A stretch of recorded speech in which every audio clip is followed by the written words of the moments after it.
Baik, bismillahirrahmanirrahim. Assalamualaikum warahmatullahi wabarakatuh. Nama saya Ahmad Baihaqi An-Nalarawi dengan NIM 0704212114.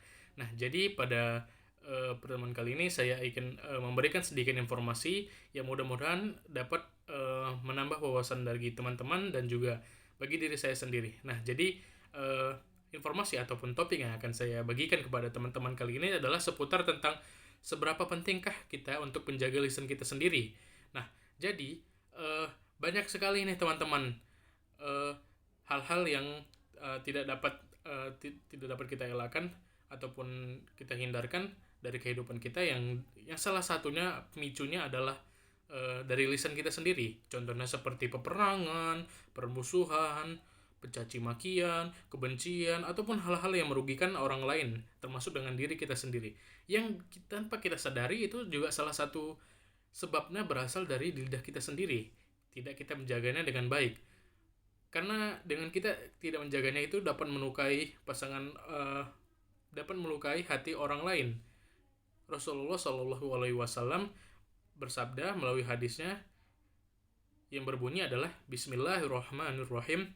An Abi Hurairah radhiyallahu anhu anna Rasulullah sallallahu alaihi wasallam man kana yauminu billahi wal yaumil akhir falyakul khaira aw liyasmun wa man kana yu'minu billahi wal yaumil akhir falyukbir jarahu wa man kana yu'minu billahi wal yaumil akhir falyukrim daifah, yang artinya adalah dari Abu Hurairah radhiyallahu anhu. Rasulullah Shallallahu alaihi wasallam bersabda, siapa yang beriman kepada Allah dan hari akhir, maka sebaiknya hendaknya ialah berkata dengan yang baik, ataupun tidak, jika dia tidak bisa melakukannya, hendaklah dia diam. Dan siapa yang beriman kepada Allah dan hari akhir, hendaklah ia menghormati tetangganya. Dan barang siapa yang beriman kepada Allah dan hari akhir, maka hendaknya dia memulihkan tamunya. Hadis riwayat Bukhari dan Muslim. Nah, jadi teman-teman, ada sebuah kisah eh, yang terjadi pada zaman Nabi tentang seorang wanita yang diazab oleh Allah Subhanahu wa taala dengan lidahnya ditarik sepanjang 1 zirah atau sekitar 1 meter kalau dari kita sekarang ini, dikarenakan dia tidak menjaga lisannya dengan baik, sehingga lisannya itu melukai hati suaminya, sehingga suaminya itu merasa tersakiti ya atas perkataan yang dilontarkan oleh suaminya.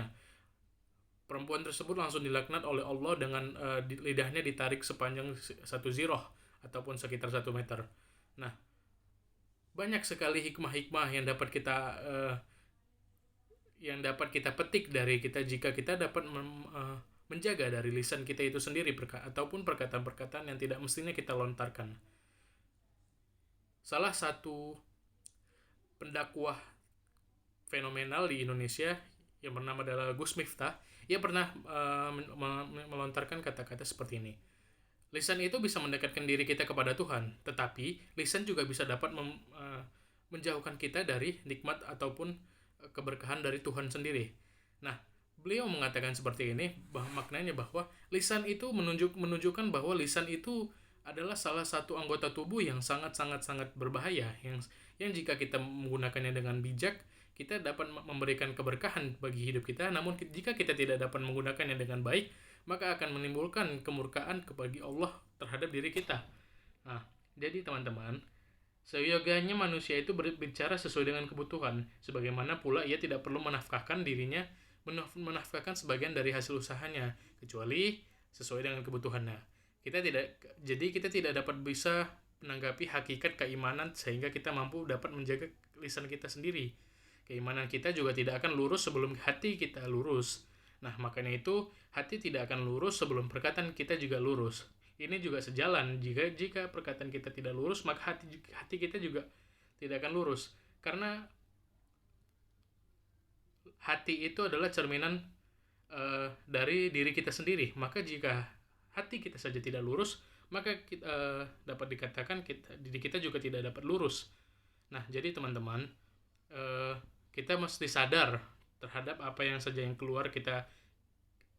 terkeluar dari lisan kita sendiri, karena lisan kita ini akan dimintai pertanggungjawaban yang paling berat di yaumil akhir kelak nantinya. Dan tidak adalah sesuatu ucapan yang keluar dari lisan kita, melainkan terdapat malaikat pengawas yang selalu mencatat ataupun mengawasi kita selama kita hidup. Nah, jadi teman-teman, itu tadi sedikit informasi yang saya sampaikan. Mudah-mudahan dapat bermanfaat kepada teman-teman semuanya, termasuk kepada diri saya sendiri. Saya akhiri, billahi taufiq wa hidayah. Wassalamualaikum warahmatullahi wabarakatuh.